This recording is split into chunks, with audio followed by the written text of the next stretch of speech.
Oke, cek.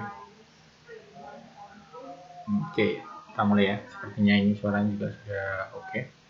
Oke teman-teman, jadi ini nanti saya akan buatkan video singkat terkait untuk pelaksanaan praktikum pertemuan ke-8. Di praktikum pertemuan ke-8 ini teman-teman untuk pengerjaannya ada 2 ya. Jadi untuk yang pengerjaan di ini fundamental PHP-nya, lalu yang di praktikum 9 ini teman-teman nanti ada koneksi PHP ke MySQL, walaupun ya ini masih di ini ya, ada beberapa poin yang penting nanti mungkin akan saya jelaskan juga di pertemuan minggu yang selanjutnya gitu. Kalau misalnya nanti teman-teman masih ada yang kurang paham di bagian sini, untuk prakteknya teman-teman bisa mengikuti video yang sudah dibuat oleh Ibu Tri kayak gitu ya, sama Ibu Tri. Nah ini ada bagian yang akan saya coba jelaskan karena di bagian database ini kan nanti teman-teman, ini untuk kasusnya nanti teman-teman untuk database yang akan di hosting ya, database yang akan di hosting itu otomatis harus ada setting dulu, setting ke hostingnya, database-nya. Ini nanti yang akan saya tunjukkan, praktekkan ke teman-teman. Poinnya ada di bagian sini. Nah ini upload file dan database ke hosting. Tutorial upload database akan dibahas pada video presentasi. Nah ini nanti silahkan juga dilihat di video presentasi yang sudah dibuat sama Putri.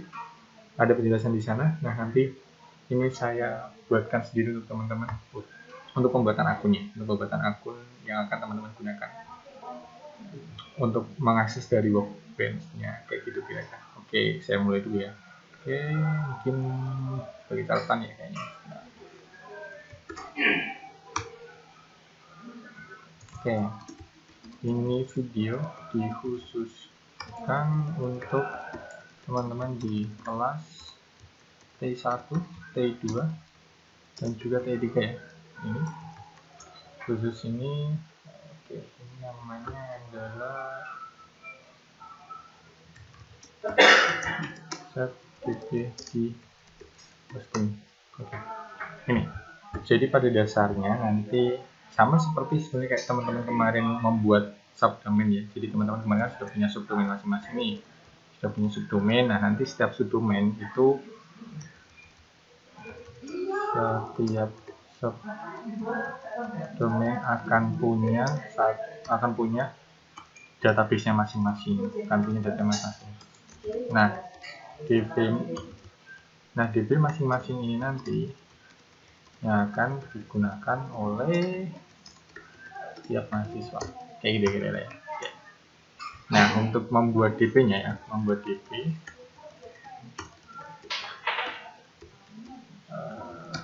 nanti akan saya jelaskan. Membuat DB perlu ada akun yang nanti digunakan untuk di remote ya, remote MySQL Workbench, dan juga untuk file koneksinya nanti. Oke, kira-kira seperti ini. Oke, mari kita mulai dulu ya. Kita mulai.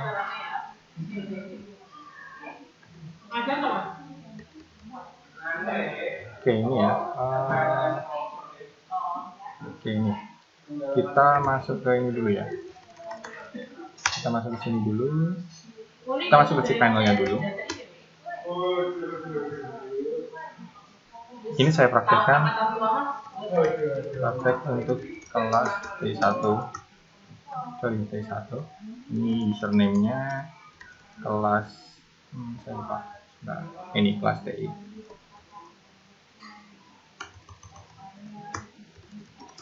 Sama ya. Oke, ini masuk dulu. 12. Oh, sorry. Oke.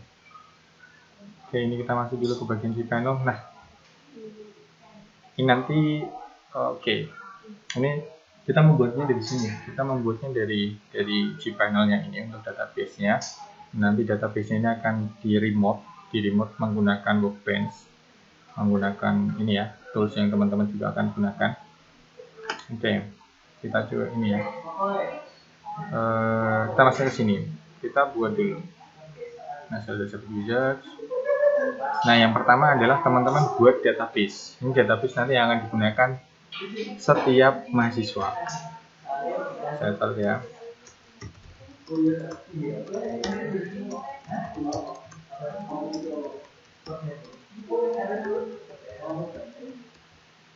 Yaitu, setiap mahasiswa membuat database masing-masing.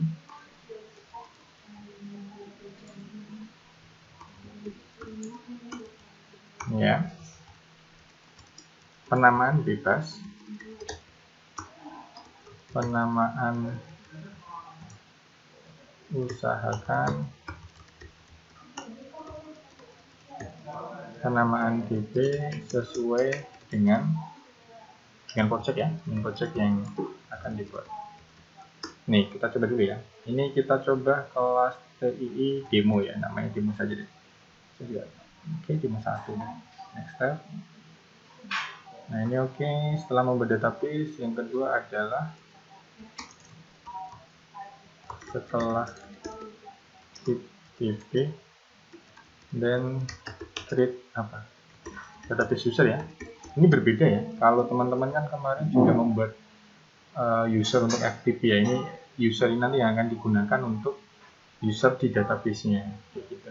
Nanti ya, teman-teman akan praktekkan sendiri. Ini saya buatkan di sini. Nanti ini akan teman-teman gunakan informasinya untuk di file koneksi dan juga di Workbench-nya.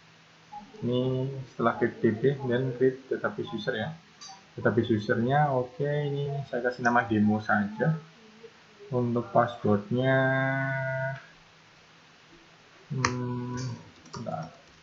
tapi enggak susah.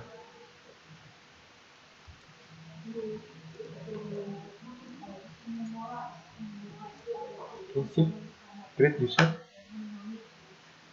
Nah, oke, tatan sini jangan lupa ini privilege-nya ya. Privilege-nya sekarang silahkan dikasih semuanya nih. Ini kayak memberikan hak akses ya, hak akses ke usernya, dia bisa ngapain aja, bisa create, bisa delete dan kawan-kawan gitu. Ini udah seperti ini, udah beres. Next step.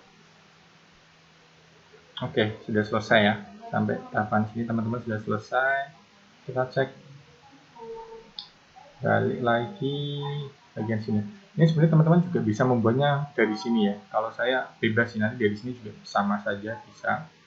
Ini kan create new database sama ya. Jadi kita juga membuat database-nya terlebih dahulu, maka bisa dibuat dari sini juga. Terus ini database kita ya. Database tadi yang baru ada 1 ya, karena kita baru menambahkan 1. Nah, nanti otomatis database-nya teman-teman yang akan teman-teman buat di setiap kelas ya, itu nanti akan masuk ke sini semua database-nya. Nanti silahkan digunakan namanya ya supaya tidak ini ya, tidak sama ya. Nggak, saya ini deh. Saran penamaan supaya tidak duplikat. Maka tuliskan NIM baru nama DB kayak gitu ya kira-kira ya. Jadi NIM-nya teman-teman dulu misal 18015 BIM kayak gitu. Kira-kira seperti ini penamanya. Jadi biar untuk menghindari nama database yang duplikat atau sama. Ini ada di satu database, terus kemudian ini usernya. Tadi kalau misalnya via yang sini ya, jadi teman-teman tadi selain bisa membuat dari menu ini, teman-teman juga bisa membuat dari sini. Ini juga biasanya saya gunakan untuk melihat database yang sudah ada kayak gitu, yang sudah di-create sama kita. Oke, sini. Oke, ini tadi setelah membuat database, maka di bagian sini adalah membuat usernya, user di DB-nya. Setelah itu nanti kalau sudah, nah jangan lupa di bagian sini. Ini kalau misalkan ini ya, tadi teman-teman memulainya lewat sini ya, maka nanti di add sini. Ini memberikan privilege sebenarnya, karena kita tadi sudah set, maka ini sudah dicentang semua. Oke, make change, gitu. Oke saja dulu. Oke, beres. Sampai sini kita sudah selesai membuat database dan usernya. Sekarang kita akan coba untuk melakukan koneksi ke database, atau kita melakukan remote ya. Nih, langkah 3 adalah melakukan remote ke DB itu database ya, database di server hosting kita, kayak gitu. Oke, sekarang kita untuk melakukannya maka buka MySQL Workbench-nya. Kita buka. Ini ya. Ini MySQL Workbench kita. Langkahnya adalah teman-teman nanti tambahkan saja, karena otomatis teman-teman akan menambahkan koneksi baru ya. Ini tambahkan saja di sini. Terus kemudian sini penamanya sebenarnya bebas, penamanya silahkan bebas teman-teman mau dikasih nama apa, karena ini kan nanti ada di tempat teman-teman sendiri ya, laptop masing-masing. Ini saya beri nama misal demo host gitu ya, karena ke hosting kan. Terus untuk connectionnya kita pakai yang SSL. Kemudian ini untuk hostname-nya ini adalah domain kita ya, domain utamanya kita. Saya buka dulu.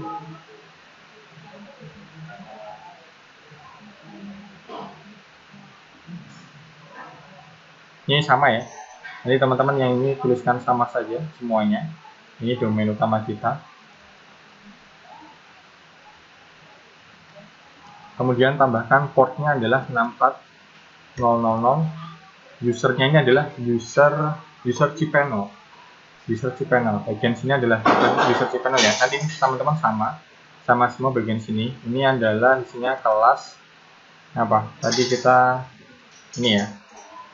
Sekian ini. Oke, beres sampai sini. Nah, yang berbeda adalah di bagian sini. Nanti teman-teman sesuaikan. Ini adalah username yang teman-teman buat tadi ya. Username yang teman-teman buat di database-nya tadi. Itu ada di bagian sini. Di menu sini, MySQL database. Bagian menu sini. Nah, terus kemudian ada sini ya. Current user. Current user-nya adalah teman-teman yang tadi buat nama database itunya, usernya. Nah, ini username-nya adalah bagian sini. Itu nanti sesuaikan saja. Sesuaikan dengan nama user yang teman-teman buat, kayak gitu. Saya masukkan di sini. Oke. Passwordnya ini sekarang kita tes connection ya. Kita tes connection dulu.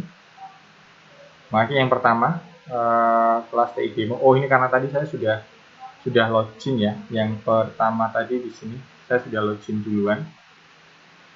Oke, mungkin gini dulu deh. Takutnya nanti teman-teman, ini saya close dulu supaya dari awal.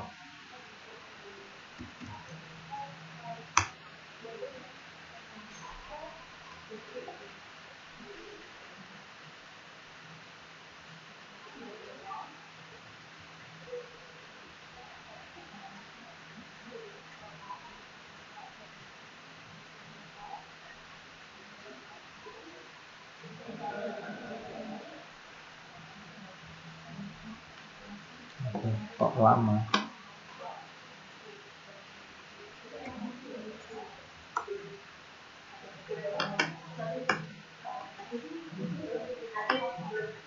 Oke, kita ini ya, masih di sini. Ini tadi apa namanya? Demo host. Ini SSL kita. Bagian sini itu domainnya kita ya. Domainnya mana?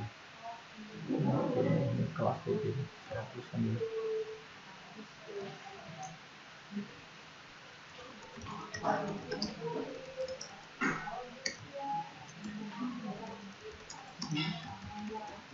Ya.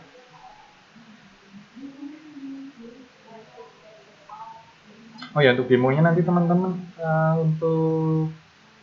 untuk yang di bagian domainnya server tadi nanti disesuaikan dengan kelasnya masing-masing ya. Kalau kelas TI2 ya berarti yang di sini ya gitu ya. Ini kelas TI2. Yang tadi kan kita kelas TI1 ya, berarti ini kita pakai HTTP cukup seperti ini aja. Ini kelas TI1. Terus kemudian jangan lupa 64 portnya ini ya. Nanti teman-teman bisa lihat dari sini sih, kelas T ini nama, ini username-nya, cek di sini saja. Nah ini server host ini sama aja ya, 64 portnya ini kelas, ini adalah yang atasnya ya. Sip. Nah bagian sini nanti yang teman-teman akan line, setiap teman-teman akan line ya, karena nanti teman-teman buat masing-masing username untuk yang di database-nya. Untuk mengeceknya adalah di bagian menu sini, MySQL Database. Oke, kemudian dicek di bawah aja. Atau kalau teman-teman ingat ya, username yang barusan teman-teman buat kayak gitu aja ya. Oke, sudah, tinggal tes saja kita. Nah ini yang pertama adalah password untuk kelas TI, berarti kita adalah memasukkan password cPanel ya. Password cPanelnya kita adalah yang ini. Ini password cPanelnya kita. Masukkan saja, oke. Ini baru yang kedua adalah password nanti yang akan teman-teman buat sendiri ya. Ini adalah password ke database-nya kita. Teman-teman akan buat sendiri ini. Saya masukkan sini, oke. Nah ini sudah sukses, berarti oke. Oke saja. Nah kita punya ini. Untuk tesnya ya udah, kita tinggal klik, masukkan ini cPanel-nya. Ingat aja nanti usernya ini, kalau user kelas TI berarti ya cPanel-nya gitu ya. Berarti pakai yang password ini. Oke, masuk. Oke, teman-teman sudah masuk ya. Ini sudah masuk ke database-nya teman-teman. Nanti tinggal mengikuti selanjutnya mengikuti video praktek yang sudah dibuatkan sama Mbak Tri sama Putri. Nanti tinggal dibuat data tabel-tabelnya. Dan oke, sudah, mungkin itu saja untuk tutorialnya teman-teman. Tadi catatannya adalah ini. Dan jangan sampai salah ya, ini tadi yang saya praktekkan adalah saya praktek untuk kelas TI 1. Untuk yang teman-teman yang lainnya silahkan nanti menyesuaikan untuk yang kelas TI 2 dan kelas TI 3. Kurang lebih tadi kita membuat database-nya terlebih dahulu, nama database-nya, terus kemudian setelah membuat nama database-nya, teman-teman membuat create database user-nya, kayak gitu kira-kira. Terus kemudian melakukan remote ke DB. Oke, mungkin satu lagi.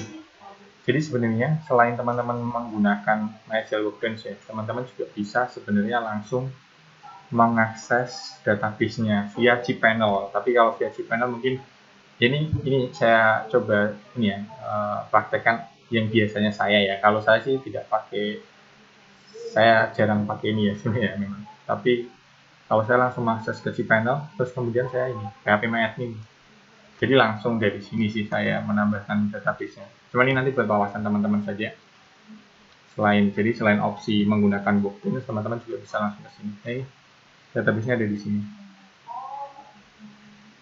Kelas TII demo 1 tadi yang kita buat. Sebenarnya ini sama aja, ini sama dengan yang di Workbench tadi. Kelas TII demo 1. Kayak gitu ya teman-teman ya. Kalau yang Workbench ini dia remote, kalau yang ini kita langsung via cPanel-nya kita. Oke, kira-kira itu saja untuk videonya. Terima kasih teman-teman semua. Semoga nanti membantu untuk di praktik ini. Oke, dadah.